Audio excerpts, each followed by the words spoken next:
Hello नमस्कार and welcome to your classes. मैं हूं आपका अपना शशांक सर। जी हाँ, एनसीईआरटी के सार में अभी तक हम लोग एक क्लास पूरी पार कर चुके हैं। क्लास 7th की चल रही है आपकी भूगोल की, ज्योग्राफी का आज पहला हम लोग चैप्टर पढ़ने जा रहे हैं और ये है उसका यहाँ पे फ्रंट पेज। ठीक है, तो यहाँ पे याद रखिएगा लास्ट में हम लोग एक क्विज ज़रूर रखते हैं और इस क्विज में दो तरीके से यहाँ पे हम लोग क्वेश्चंस को सॉल्व करते हैं। नंबर 1, एक तो होगा आपका यहाँ पे एग्जाम के अकॉर्डिंग, यानी कैसे कैसे एग्जाम में क्वेश्चन बनेंगे इस चैप्टर से, और दूसरा होगा खुद एनसीईआरटी में किस प्रकार के सवाल किए गए हैं उनको भी आप साथ में बोनस के रूप में सॉल्व कर सकते हैं। चलिए बिना देरी के शुरू करते हैं।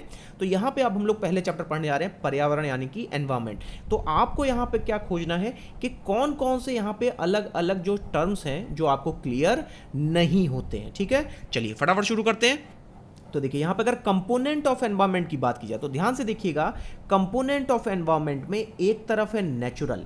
तो नेचुरल में क्या क्या आता है, क्योंकि कंफ्यूजन ये होता है कि आपने लिथोस्फीयर और इंडस्ट्री को कैसे मिलाएं। ठीक है ना, तो पहले हम लोग लिथोस्फीयर देखते हैं, उसके बाद एटमॉस्फेयर, हाइड्रोस्फीयर और बेरोस्फीयर। तो ये आपके चारों कैसे पार्ट हैं, नेचुरल पार्ट है। वहीं ह्यूमन मेड पार्ट भी होते हैं एनवायरनमेंट के, जिसमें पार्क से लेके रोड और इंडस्ट्री भी शामिल है।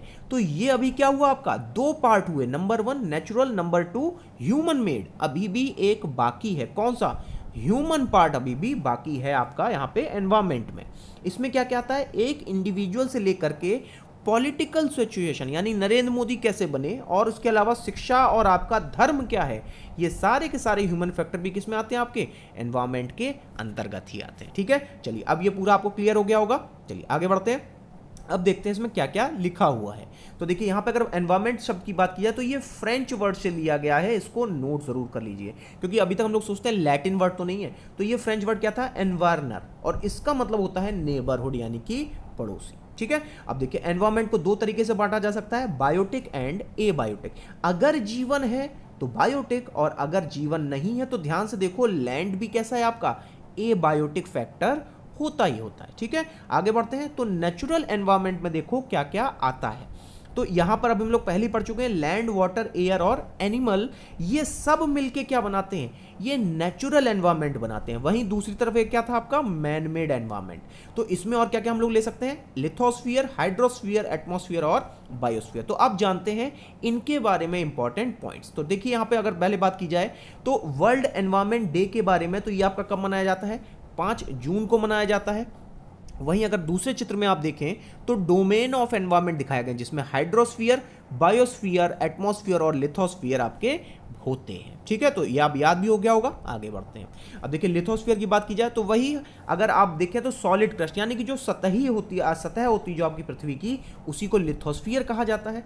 जो अलग अलग इर्रेगुलर सरफेस में बदलता जाता है, जैसे माउंटेन, प्लेटू और प्लेन, तो इसको आप यहाँ पे नोट जरूर कर लीजिए, क्योंकि कंफ्यूजन ये होता है कि माउंटेन के अलावा प्लेटू और प्लेन अगर है तो क्या केवल कॉन्टिनेंट पे है या ओशन फ्लोर में भी है। ये बहुत इंपॉर्टेंट पॉइंट है, यानी दोनों तरीके से जो लैंडफॉर्म्स होगा वो किसका हिस्सा माना जाता है, लिथोस्फीयर का हिस्सा माना जाता है अगर वो सॉलिड है। ठीक है, वहीं हाइड्रोस्फीयर की बात की जाए तो अगर वहां वाटर यानी पानी है, जैसे रिवर हो गया, उसी तरह लेक, सी और ओशन, ये इजी रहा होगा। अब देखते हैं एटमॉस्फेयर। एटमॉस्फेयर क्या होती है, थिन लेयर ऑफ एयर, जहां पर आपका अर्थ किसकी वजह से बंधा होता है, ग्रेविटेशनल फोर्स की वजह से बंधी होती है आपकी वो थिन लेयर ऑफ एयर। तो इसको नोट कर लीजिए, क्योंकि रीजन ये जो है आपका कि एयर किसकी वजह से है, ये क्या है आपका, ग्रेविटेशनल फोर्स ऑफ अर्थ ही होता है। ठीक है, चलिए अब ये पेज क्लियर हो गया होगा। आगे बढ़ते हैं। अब यहां पे बताया गया आपको कि प्लांट और एनिमल किंगडम एक साथ मिलके क्या बनाते हैं, बायोस्फीयर बनाते हैं। तो इसको नोट जरूर कर लीजिए, क्योंकि कंफ्यूजन इन्हीं टर्म्स में हमें होता है। अब बायोस्फीयर की बात की जाए तो ये एक नैरो जोन है। कैसा नैरो जोन है, जहां पर हर प्रकार से, चाहे लिथोस्फीयर हो चाहे हाइड्रोस्फीयर हो, सब एक जगह मिल जाता है। तो और लाइफ को क्या करता है, सपोर्ट करता है, उसी को हम लोग बायोस्फीयर कहते हैं। तो इकोसिस्टम क्या है, अभी तक हम लोग लिथोस्फीयर पे या हाइड्रोस्फीयर पढ़ा। अब इकोसिस्टम क्या होता है, जब यही सारे लिविंग बीइंग एक दूसरे से इंटरेक्ट होते हैं और उसके साथ साथ जो केमिकल और फिजिकल फैक्टर्स हैं, फिजिकल फैक्टर मतलब जो भूमि है, पानी है, ये सब, अगर ये सब चीज़ें आपस में एक दूसरे से इंटरेक्ट करती हैं तो क्या बनाती हैं, इकोसिस्टम बनाती हैं। इसको नोट इसलिए कर लीजिए क्योंकि ये ऐसे एग्जाम, ये आपके यूपीएससी से लेके यूपीपीसीएस और एसएससी में भी डायरेक्ट यही लाइनें आई हैं। ठीक है, चलिए आगे बढ़ते हैं। तो इकोसिस्टम होते क्या क्या है, जैसे रेन फॉरेस्ट का इकोसिस्टम होगा, ग्रासलैंड का इकोसिस्टम होगा, डेजर्ट, माउंटेन और ओशन का भी अपना एक अलग इकोसिस्टम होता है। ठीक है, चलिए अब एक बार ये पेज देख लीजिए, याद हो गया, आगे बढ़ते हैं।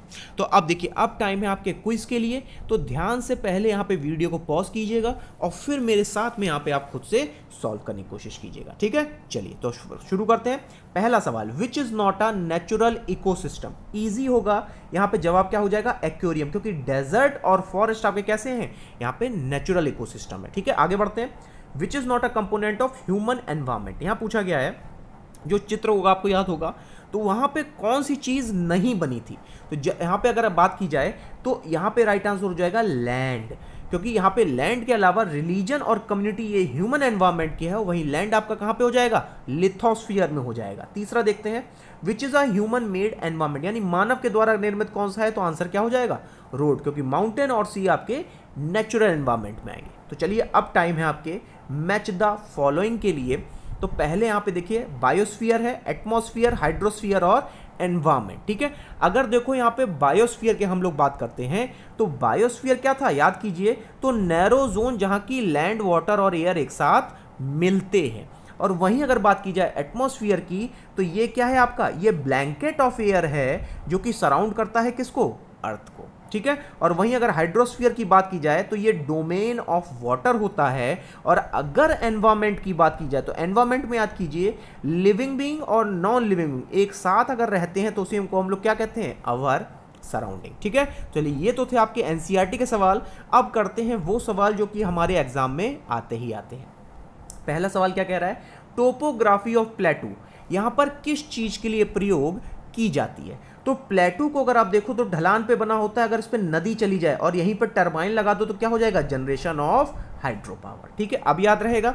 वहीं सेकंड आपसे क्या पूछ रहा है, the inner most layer of earth is, तो उसको क्या कहेंगे, उसको हम लोग लिथोस्फीयर नहीं कहेंगे, वो तो ऊपरी परत है, उसको हम कहेंगे एस्थेनोस्फीयर, जो कि 100 से 200 किलोमीटर के यहाँ पे डिस्टेंस तक होती है। ठीक है, चलिए 2 सवाल हो गए। तीसरा सवाल है, main source of usable water, यानी सबसे मेन सोर्स क्या है। तो मुझे बताओ कि चाहे तुम खेत में पानी लगाओ या फिर घर में भी, तो बम्बे का पानी ही तो उपयोग करते हो, यानी कि अंडरग्राउंड वाटर। लेकिन इंपॉर्टेंट ये है कि ये कितने प्रतिशत है, ये नोट कर लो, ये 0.62% है आपके पूरे शुद्ध पानी का। ठीक है, चलिए तो ये हम लोगों ने अभी सॉल्व किए जो एग्जाम में सवाल आए थे।